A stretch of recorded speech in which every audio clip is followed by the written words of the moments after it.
I get a fair bit of resistance from the voices in my head to making these videos, but at the end of the day, I have to make them. Um, I don't know, I feel driven to make them, as short and as concise as they are. Anyway, so this is a follow-up to the video I made 2 days ago, and I understand that for some people, they might be thinking, well, what we're mourning is basically the end of the human race. We're not talking about mourning individual people or mourning people that have never been. We're not talking about that when we talk about antinatalism, or when we listen or hear about antinatalism. What we're talking about is the end of the human race, and that's what we're mourning. I would invite you to expand or augment your empathy just a little bit and try to understand the suffering that people go through in their day-to-day. And it's easy for us because we think of our own suffering more, right? We think of our own psychological suffering and our own trials throughout the day more than we do other people's. Other people seem almost fine. They seem almost happy, right? And I'm not saying people aren't happy and all that stuff, but the suffering that people go through is actually empirically more than the pleasures they have in life. Benatar talks about this extensively in a lot of his interviews and in his book.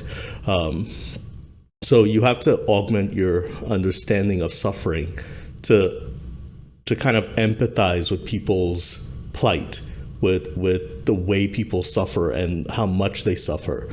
I think it's even difficult for people to even understand how much they suffer because we have this Pollyanna-ish kind of attitude to life. We think if we think positive thoughts, or if we're trying to be happy, we will become happy.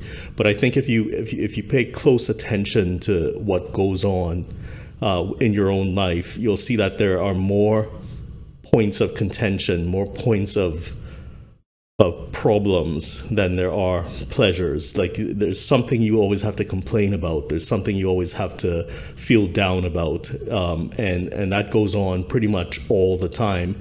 Jordan Peterson actually said something similar. He said that our consciousness itself is always weighing good and evil in everything we do, and that process of constantly weighing good and evil is basically how do you put it? I forget the wording, but it's basically a problem. Like it causes stress. In other words, to constantly have to be weighing what is good and what is right and what is wrong. That in itself causes a lot of suffering. So going back to the idea of antinatalism and mourning the end of the human race, you have to understand why antinatalism is saying what it's saying. And at the end of the day, I mean, antinatalism is a logical argument. So you can't insert feelings into that argument and expect to win, because that's not what the philosophy is talking about. It's talking about a logical argument. So sure, there's feelings involved, but you have to kind of like rationalize those feelings and put them into perspective. So again, like, you have to understand why antinatalism is saying what it's saying about suffering and about not bringing people into existence. Anyway, I hope that video makes sense. I'm not sure it did, but I'm probably going to post it anyway. Anyway, have a good one.